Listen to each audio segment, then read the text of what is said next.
Penn State versus USC. It's the game that everybody's clamoring for. This has college football playoff implications for both sides. This isn't just one-sided for Penn State. USC can also bolster its resume because of the one loss to Michigan on the road. That was a hard-fought game, but the Wolverines came out on top. Penn State will be undefeated going into this game. The books already have lines out for this game. Penn State is, according to FanDuel, minus 3.5 on the spread, minus 146 on the money line, and the total is set at 53.5. I do like points in this game, Dylan, and I'm not here to make a spread or a total prediction just yet based on that. I do think we'll see some line movement here. USC is an offensive team. They brought in a former Penn State guy in D'Anton Lynn who constructed a pretty respectable defense, a top 10 rush defense at UCLA a year ago. Didn't have to move far and joins the USC staff. But this defense still isn't putting it together. They're about top 50 in the nation when it comes to most metrics. Like, they're an okay defense.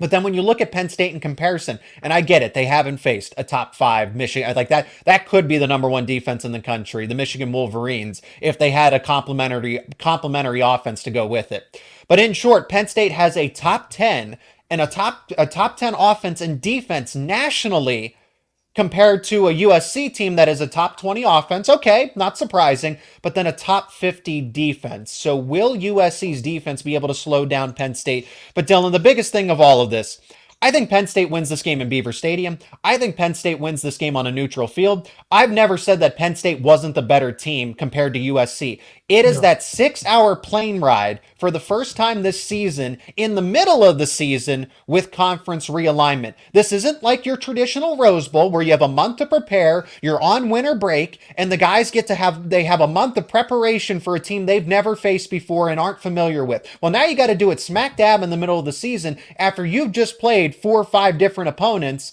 and you still have more games on the schedule. We've seen that Wisconsin gave USC a fight, but they ran out of gas. Can Penn State avoid a similar setup? And it's hard for me to argue against that because there's just no data to back it up. And these are college athletes. As great as they are in physical fitness, jet lag is a real thing. Yeah, I'm going to be honest. I don't know the last time Penn State as a program made a cross-country trip like this during the regular season. Yeah, probably in the 90s.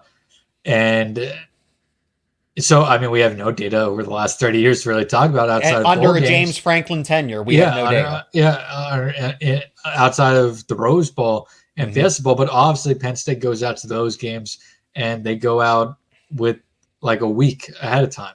Yeah. That's obviously not the case here. They're going to go out Thursday, which gives them one day to adjust, and then it's game day on Saturday. And we talk about UCLA coming in town this weekend. Their internal clocks are going to be playing at 9 a.m. It's bad, man. Obviously, not as bad for Penn State, but that 3:30 kickoff in LA, that's a for Penn State's internal clocks, that's a 6:30 start. So I mean, jet lag is real. I mean, I went out there for the Rose Bowl 2 years ago. The first day I was tired. Even the second day, by the time it was getting towards, 7, 8 o'clock at night on the West Coast, I'm like, man, I am, I'm ready to go to bed. And that was New Year's Eve even. And I'm like, I'm out, I'm done. So I'm going to be interested to see how they handle, still kind of having some jet lag that second day, because it is going to have some guys that won't affect, some guys that will. So it'll be interesting to see who it does. But I agree with you. On a neutral field, I'd take Penn State to win this. At Beaver Stadium, I'd take Penn State to win this. I think Penn State's the better team. I think Penn State even without KJ Winston, I think they're still the better team. I think Penn State's defense is much more real than USC's defense. And I think there's an argument to be made that Penn State's offense may be actually better than USC's offense. The statistics back it up. Yeah. And because this is not the USC offense that many are accustomed to, based off what I've been able to research so far this season. I also help cover Minnesota for Rivals. So I did a deep dive. Actually, I did a deep dive yesterday on USC offense, and I came away with, some really interesting stats and thoughts. I mean, this is not an explosive USC offense like in years past. They don't throw the ball downfield as much. So it's going to be interesting to see how Penn State matches up against this USC team and see what USC is able to do against Penn State. We saw what USC was able to do against Michigan. They had some success, but I think you can argue that this Penn State team and defense right now is a better defense than Michigan's, despite Wow. the poor quarter against Bowling Green, poor 2 quarters against Bowling Green, and that first drive against Illinois. I mean, after the first quarter against Illinois this past weekend, Penn State's defense absolutely dominated. They dominated the second half against Bowling Green, and in the other 8 quarters this year they've dominated. So I mean, I think Penn State is really one of the better defenses in the country this year, and I think it's going to be an interesting matchup between them and USC in a week from Saturday. It's interesting to me because Michigan is the barometer to this point for USC, because that is USC's lone loss.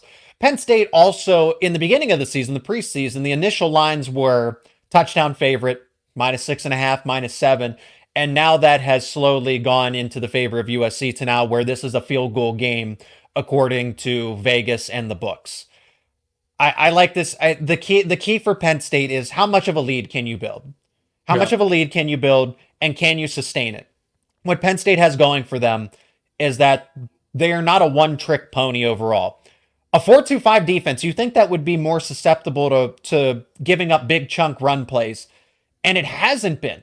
Penn State still has a top 5 defense in the nation when it comes to defending against the run. The pass defense is going to naturally be better. Like, I like the 4-2-5 against a team like USC that's going to spread it out, potentially have big plays, even though we haven't seen a lot of it yet. Zachariah Branch can go off at any time for a big play. That's just the kind of player that he is. Miller Moss is a competent quarterback. I think he has a future in the NFL. I don't know if he's a day one starter or if he's a quality backup, but he will be drafted at some point in time. This is still a Lincoln Riley led team that has college football playoff experience. He has college football playoff experience, so he knows what he's doing. It's the trip. We saw that Wisconsin ran out of gas right out of the gate, almost middle of the third quarter, like they were done, and then USC just put pedal to the metal.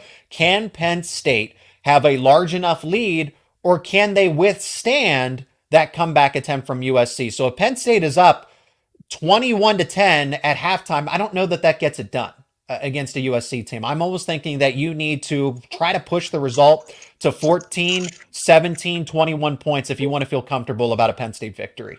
Yeah, I think that's a great point, Zach. I think Penn State, they can't let their foot off the pedal on this one.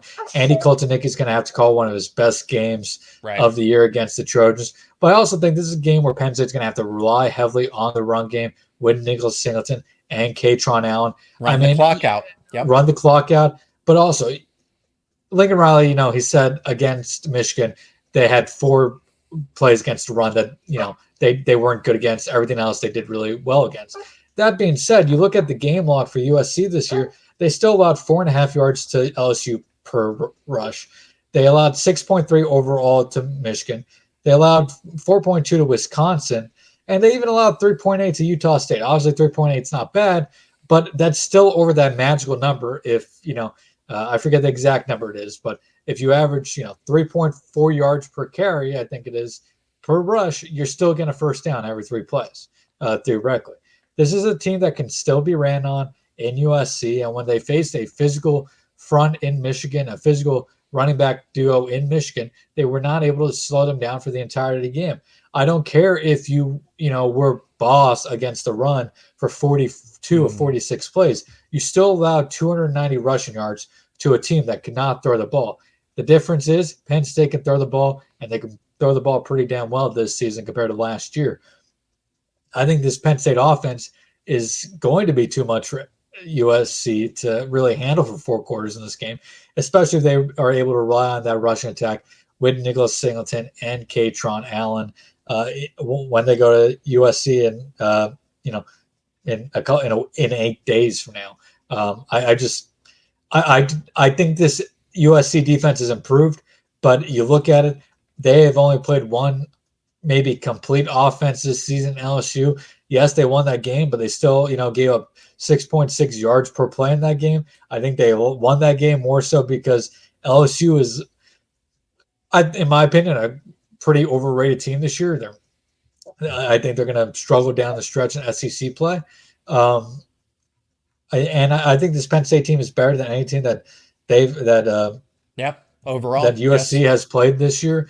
I think they have a better offensive line this year than Michigan does. So I think Penn State's going to be too much for this USC defense. They had it for 4 quarters. They'll get their stops. Penn State will have some miscues, I'm sure, but in a vacuum, taking away the flight, I'm not sure Yes. I'm not sure USC can get enough stops in this game to beat Penn State. Now, yeah, you got to factor in all the other stuff, but on paper, really like where Penn State's offense fits against this USC defense. And yeah, Penn State's defense against the USC offense is going to be interesting, but it's not an explosive offense like years past. Like I said, the receivers struggle with getting yards after the catch.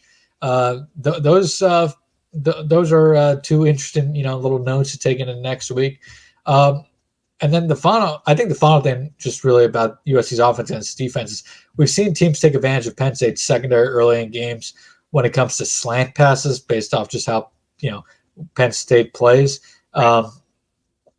USC has the weapons on offense to make those slants hurt.